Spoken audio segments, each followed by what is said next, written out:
Today I have a very special guest, Jose Dotres, the Superintendent of Miami-Dade Public Schools. And today we're going to be talking about what's going on with the school system and pretty much what's happening right now within our county. Jose, thank you for the opportunity to interview you. No, thank you very much, Brian. It's a pleasure to be here. So you and I were talking a little bit about Google partnering up with Miami-Dade Public Schools with artificial intelligence. Can you touch a little bit on that? Sure, absolutely. So, AI is a point of conversation everywhere, right? And so we envision AI as a tool, and folks have to understand that it's a tool that will enhance so many layers of the individuals that we serve as a school district, right? AI can facilitate learning for students, can actually facilitate the teaching process for a teacher in order to provide even more contact time between the teacher and the student. I think AI can also be a support structure for parents. And so we wanted to make sure that as we introduce an AI tool, which tool and maybe which company or which partner would have the most knowledge and be able to partner up with us with an education focus. And Google has an education division.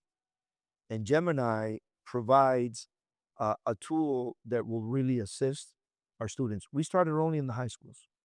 And one thing that we did that I think has been very important, I was actually asked to go to a conference and present, is that as we've introduced AI, we've kept in mind 3 or 4 subsets of individual groups that we have to make sure that they're informed and they go right along with us.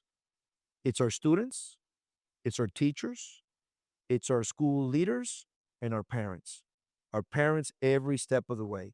If we don't garner the support and the understanding of our parents as we use AI tools with our students, we lose the opportunity. So we've been working with Google in this incredible partnership that I think has solidified the actions that we've taken.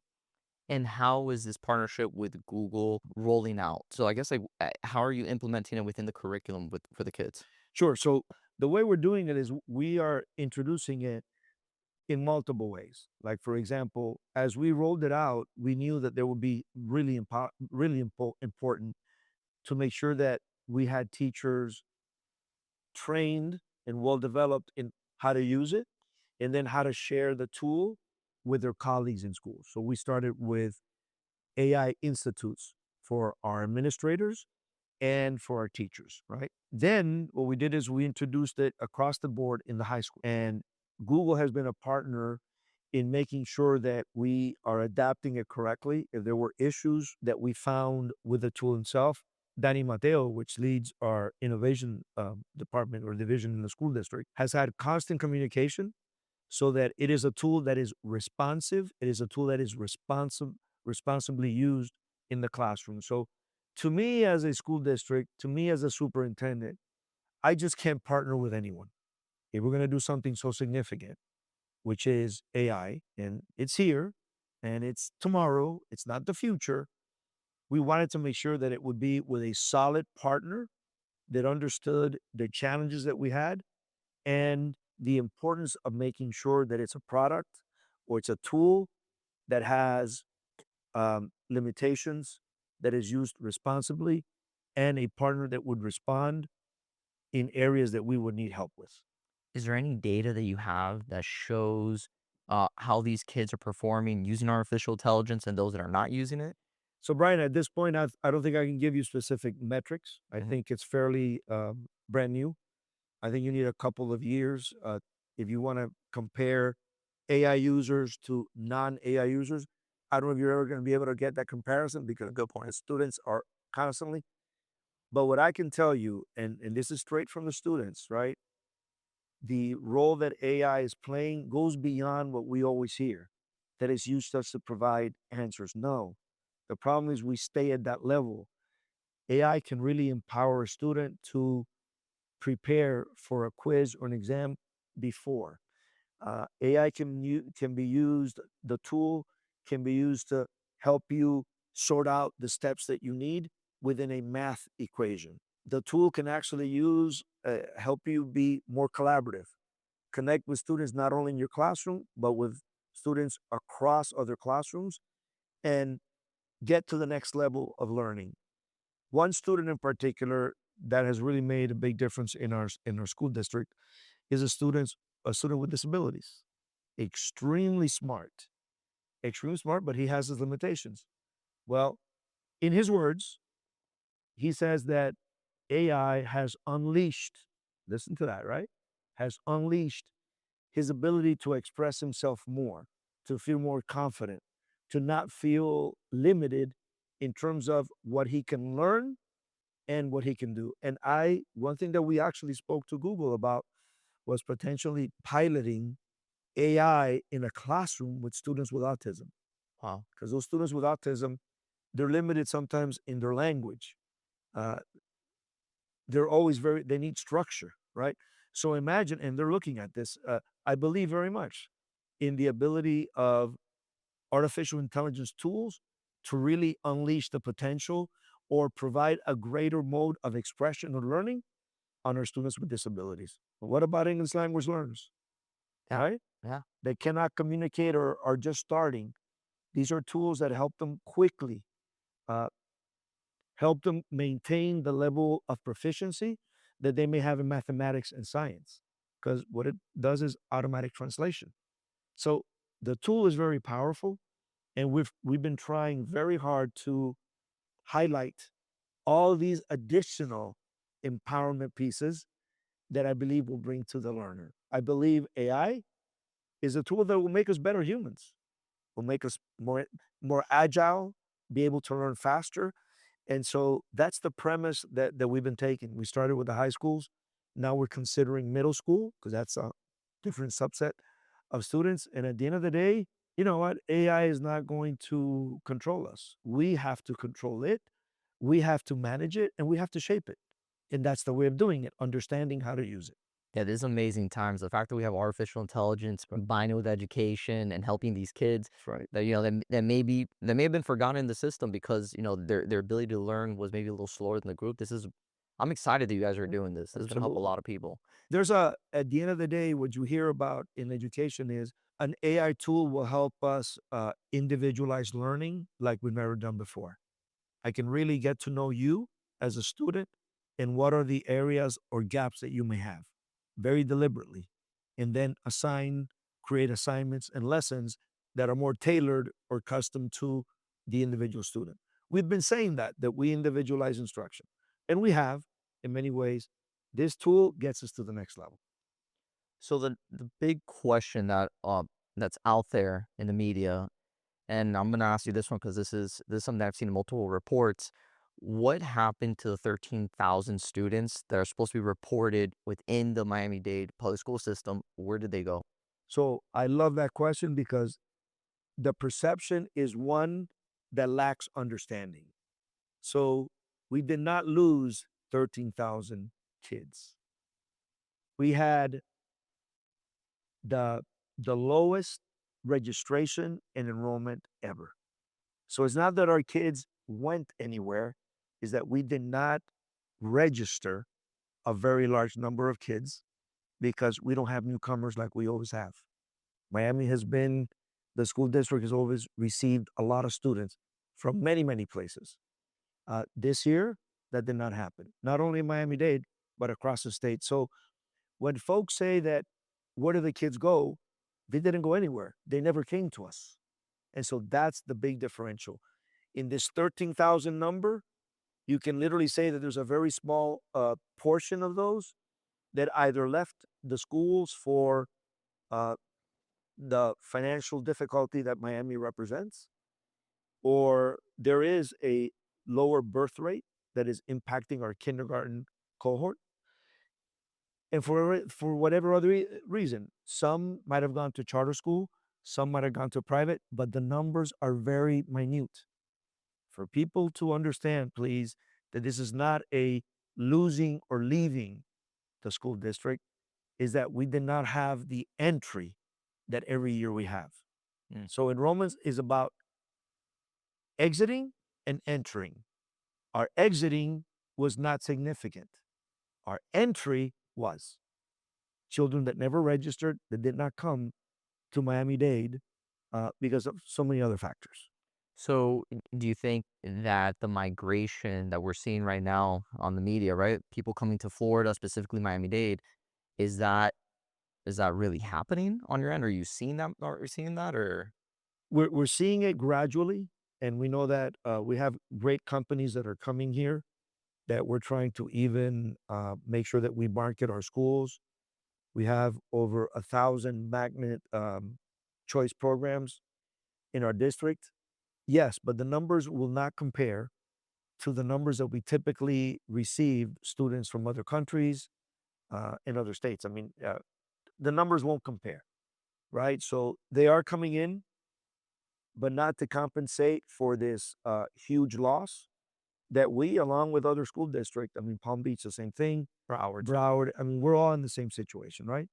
So it is a situation that we're working through. You know, and I have to tell you this. I mean, I'm sure you agree. In any crisis or any difficult period of time, where are the opportunities? There are opportunities. Always. And that's where we're at right now, seeking the opportunities of what we need to do differently, how we become a more agile school district, and how schools need to respond to this reality. And I can tell you, as a result of this, we're becoming even more innovative than ever. Do you foresee any of these schools closing or shutting down, or you're going to reposition them? So I don't like to say close. I don't like to say shutting down. We are consolidating them. So that means if I have school A here and school B, if school B is under enrolled and it no longer has the resources, because I have to explain, I don't get to that in a minute.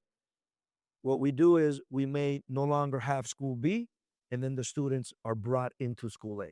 So it's a consolidation of schools.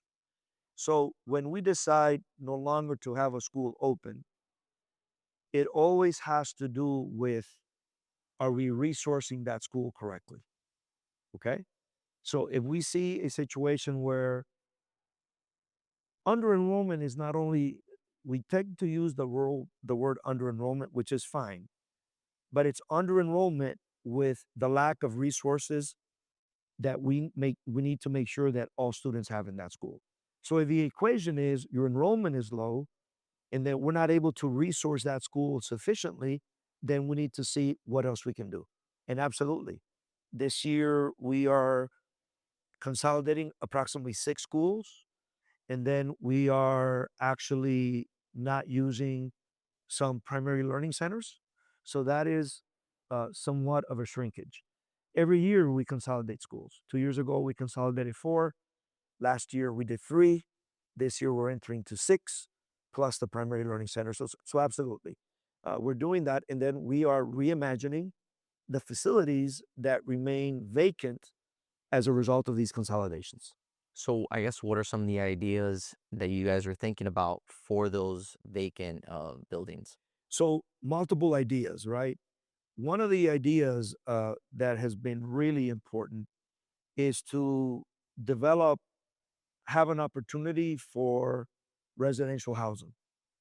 You know, uh, we're trying to develop certain partnerships with municipalities and public private that will help us convert some of these vacant land spaces into housing options that will incorporate a priority or a portion of those units to our own workforce, starting with teachers, instructional personnel, non instructional. And so we have right now on the pipeline about 5 or 6 different projects, and we will continue to do that. In addition to that, we sometimes have to reimagine a school building. Maybe it was an elementary school, and now we can create a early childhood center, or maybe we can envision it. We have 7 technical colleges, right? We not only educate students, typically K-12, but we start before. We have over 250 pre-K programs, but then we have 7 technical colleges. We can envision some of these buildings becoming adult education centers instead of having to build one. So that's how we are reimagining everything. But a big piece of this is the residential housing need that exists in this community. We can definitely support and assist with that by creating these partnerships. And we're very excited. We have the first one was in downtown. I think you did one in Brickell as well, right? South That's the side. one, That's the Southside. one? That's the first one. But now we have about 3 or 4 coming up Wow. really quickly, really quickly. And I'm excited because there's a timeline for each. So at first we were very slow, and now you're going to see the projects coming up for board approval by the board. Do you think there'll be a way of incorporating affordable housing within? Because some of these schools have large portion of land, so maybe affordable housing, and then still having the school maybe to to serve that population that's going to be living. There's that maybe an idea to think about, or That is exactly right. And if you listen, if you see or if you envision like what I envision in the future, I mean, I always say, there is no future. The future is now, especially as it relates to learning. Right? You talk about the students and what they need to know tomorrow, not 5 years down the line. But when it relates to how schools, how a school, right? It's supposed to be the hub of a community, can become part of a village. This is exactly what happens. You have the school, and then you have housing opportunities for the students and the families that will go to the school.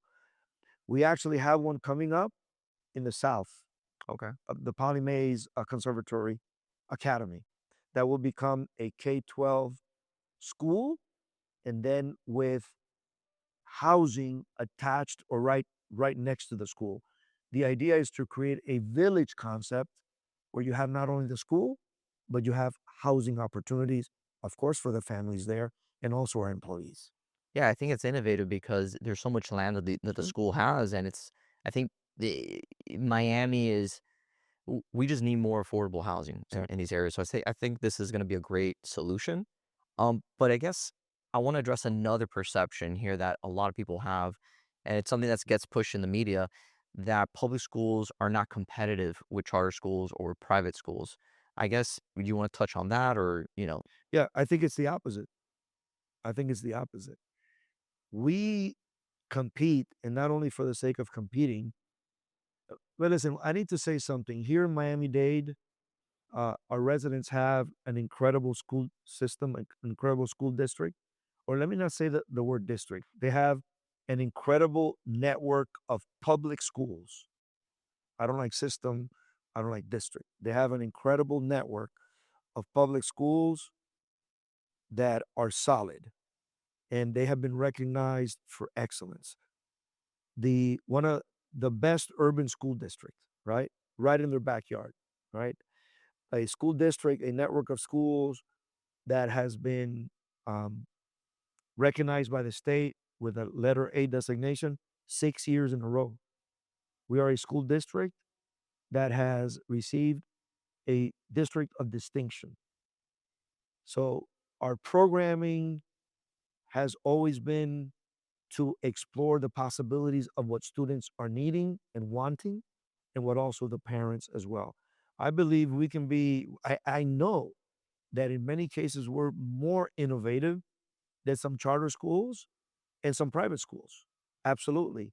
The amount of offerings that we have because of our scale, because of our size, the enormous amount of resources and investments that we pour into innovative programming and being responsive to parents is huge.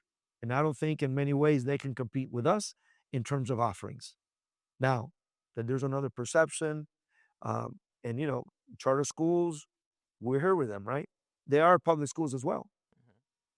But I can tell you that what we've done in our school district with all this programming from the arts, from robotics, from biomedical, in our school district, we're trying to become more relevant to this community. And the way we've been doing that is by infusing and being focused on a industry learning, industry connected learning. That a lot of our programs are being responsive to what the world of work and careers will become for our students very soon. And now we see industry partners and community partners, not only as partners, but really co-educating, right? We're actually co-educating students together.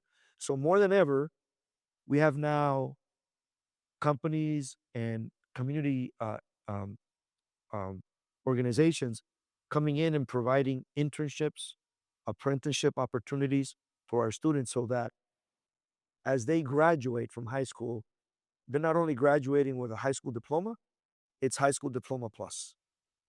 They can leave high school with college courses already in their background, AA degrees, stackable credentials, internships that they participated in, apprenticeship programs. So I no longer want to say just a high school diploma. No, you're leaving with much more than that.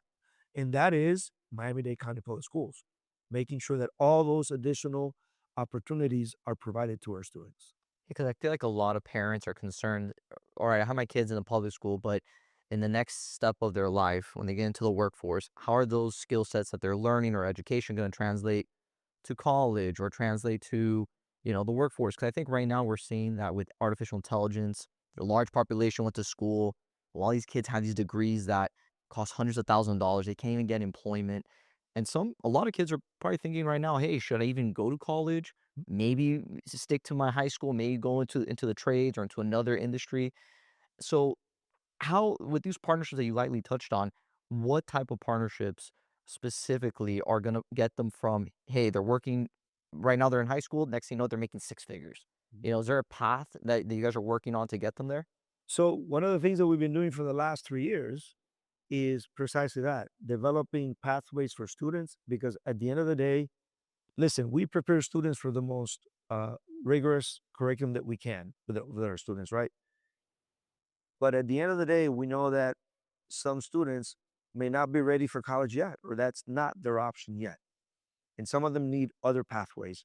So we have been building more and more these industry connected programs so they actually leave high school with certifications, right?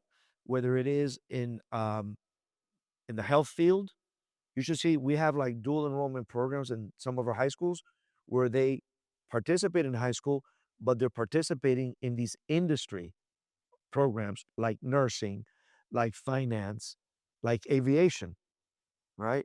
And so they're actually leaving high school with credentials that will allow them to immediately get employed in high demand areas. That's what we're doing. We have been looking at our entire curriculum, even our technical colleges, and programs that are not in high demand and are not um, paying high paying professional careers. We're actually removing them and actually placing more and more programming that our students can participate in. And when they exit high school or they graduate high school, they're able to enter into high demand and high paying jobs and opportunities. So I want to circle back with the charter schools. Um, so how does that work with the vouchers or the program or, you know, w- we did talk about you addressed the 13,000, missing. But I want to touch on that because I think there's information out there that may be a little bit confusing. So I want to talk about how does that interconnect? How does the public school, the charter schools work together? You can explain about that. Sure. So the charter schools that operate in Miami-Dade, uh, we work with them. We have responsibility to approve charter schools, review their performance, and so that's a role that we play within this process. One interesting thing also is that we have within Miami-Dade County Public Schools, we have district managed charter schools, and some of those are the most successful, right? These are charter schools that have opened up, but we become like their managing partner, right? We provide the curriculum, we provide a lot of the oversight. They're part of us. That's why they're called district managed charter schools. But at the end of the day, in Miami, one thing that we're fortunate is that overall we have good charter schools. We're not a town or a city that can say that our charter schools are underperforming. We have some, but in the majority, I think we have uh, good charter schools that are here. Now, they don't provide the programming that we do. I have to say it time and time again, but it's good that we have public schools that are traditional and our charters really providing good educational opportunities and learning for our kids in our community because that's what it's all about. We should not have a system where some students are attending schools that are not serving them and then others that are. Miami is less of a town of that. I think at the beginning, when some charter schools started years ago, those that were not effective, those that were graded low grades, are no longer with us. So charter schools are under almost the similar mandates that regular public schools are in terms of academic performance and how they're graded. I mean, they have more flexibility in other areas that we don't, but they are graded, and there's a lot of story to tell about each individual charter school. Does So that make sense? yeah, it makes sense. It makes sense. It's interconnected, but in some aspects it's not. Exactly. And there's oversight. So it's interesting. If it's a little more, it sounds complicated, but you guys still have the oversight pretty much with some of them. Not all of them, Right, right. but some of them you have the oversight. Slight oversight because every charter school has their board, right? Yeah. But our role is to authorize them or not authorize them, depending on patterns of performance and even fiscal responsibility for each charter school. So then pivoting to the teachers, how does compensation, I mean, with the rising cost in Miami, it's very expensive. And I don't know specific, I think teachers are making less than six figures here in Miami-Dade. How is the school system or the district thinking about compensation when it comes to teachers? So right now, our average teacher salary is above the national average salary, right? And the reason that we're able to do that is because this community has been incredibly generous. And for two cycles, uh, through a referendum, they've been able to support increased teacher salaries and school police officers for our school district. So, as a result of this community, we've been able to enhance teacher salaries quite significantly. And that's the referendum. And as a result of this community, we've been able to place one police officer in every one of our schools. And that police officer is the one that remains there bell to bell and consistently throughout. There is no rotation of officers. We have the largest police department in the country, more than 500 fully trained school police officers. And so the enhancements of our salaries have been predominantly as a result of these referendums. Now, as a school district, we invest every penny possible on salaries. That is the number one thing because it's about the employees that you have, the teachers that you have, the school leaders that you have that makes a difference. I mean, you can have as many programs as you want, but if you don't have the talent that's teaching, the talent that's leading, the results won't be there. And we will not have the excellence in schools that we need.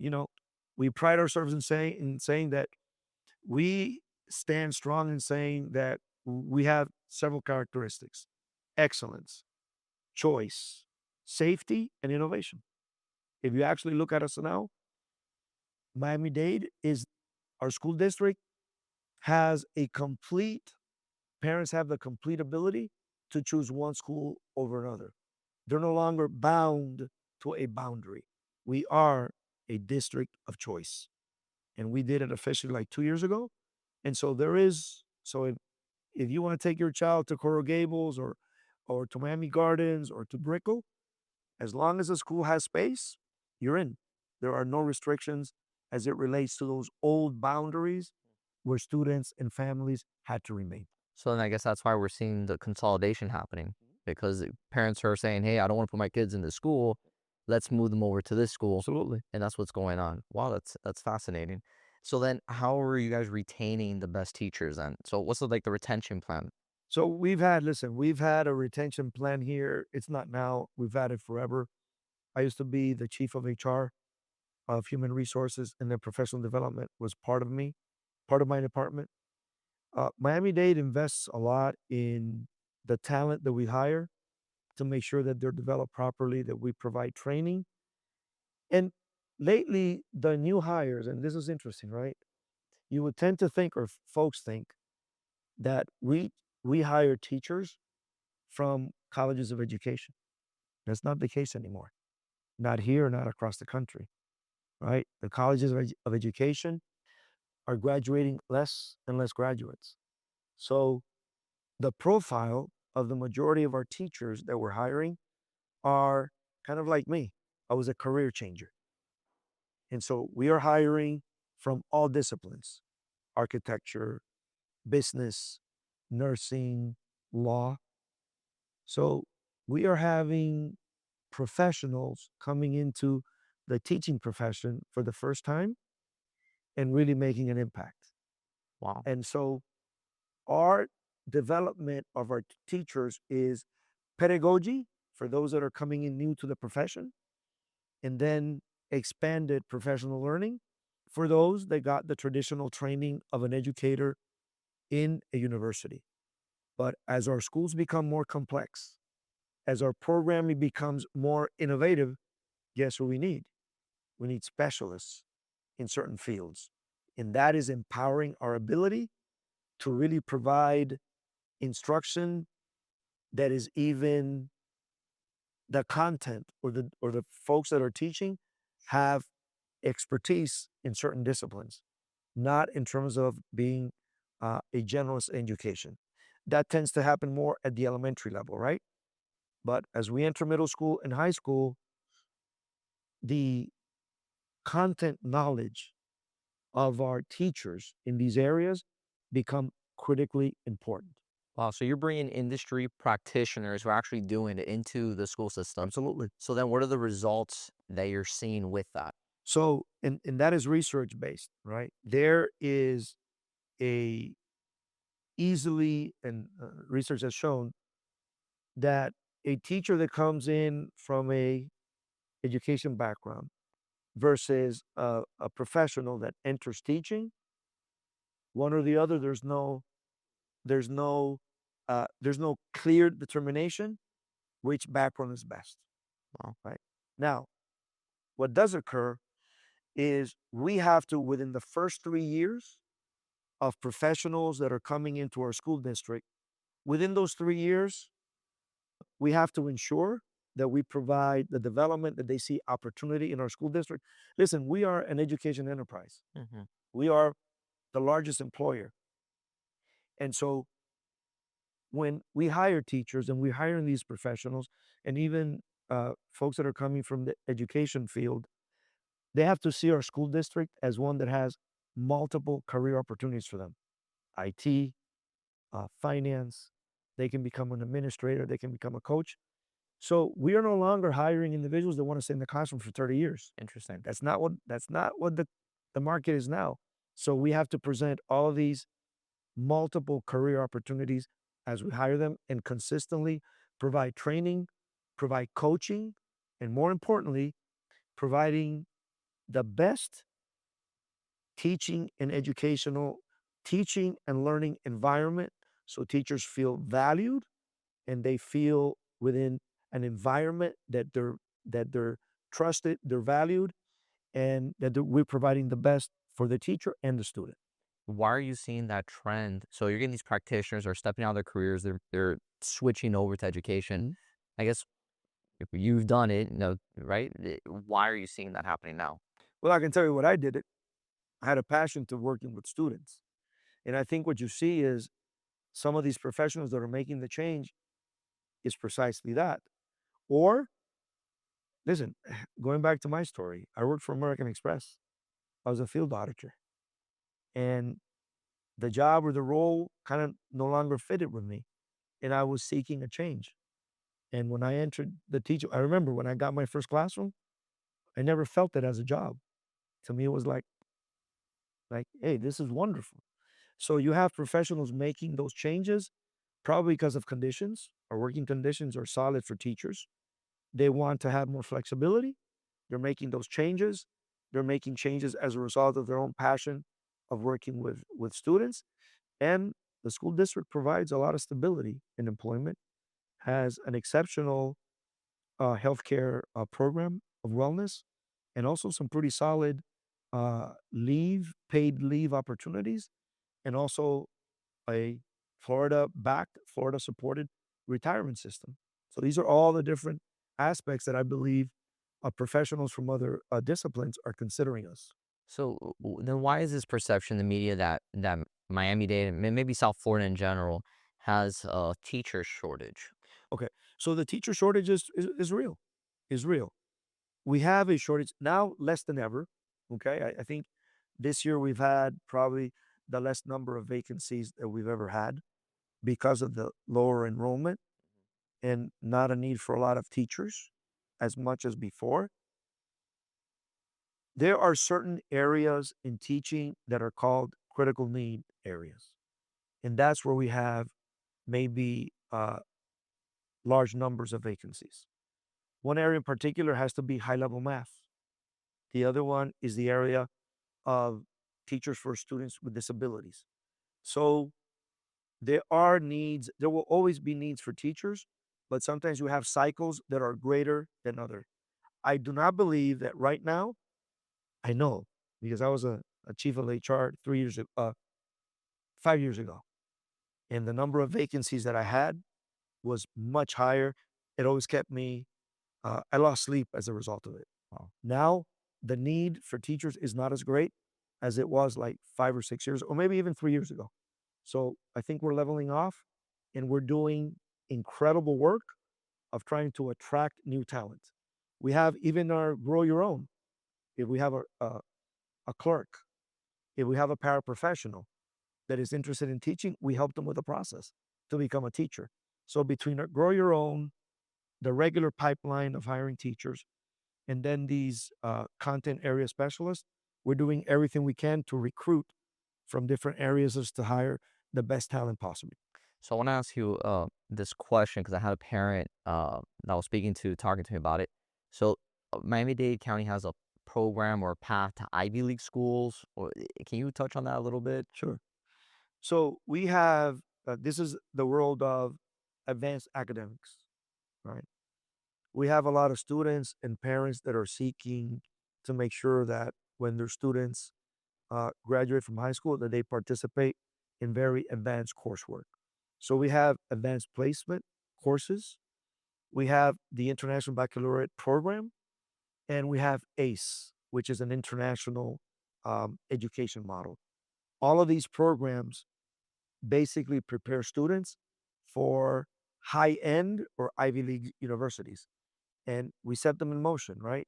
We want all children to have an opportunity to participate and be selected in these universities and colleges. So we do a lot of preparation in our high schools for students that want to follow that track and parents that really want their students to matriculate into very distinguished and high academically uh, driven universities. It's a natural for us. We've been doing it for many, many years. Looking ahead for the next 10 to 20 years, where do you see Miami-Dade County public school system going? And what's your vision? I guess your legacy that you want to leave behind. Well, legacy is one thing, but vision is another, right? Give me both. Well, I don't believe very much in the word legacy. My thing as a leader is, as a leader, you take an organization to the next level, and whatever it takes, you do, right? And so it's not only mine, but it's the team that I have that we've been working together. So it's a collective legacy. It's not an individual I legacy. like that. That's and I'll always put it that way. So we've done amazing work in the school district. I mean, I can list them, but the vision that I see is again our schools being really, really relevant to this community and having community and industry partners that are just co-educating together with our students. And our students not only learn in the classroom, but they learn in their community. They learn in the businesses. They learn in the industry that's available here. And then I mentioned it to you. I see a school district that develops schools, redesign campuses, that now the school is part of a village. And that's where the concept of housing comes in, but really schools that become a hub to a community and they're not a separate entity.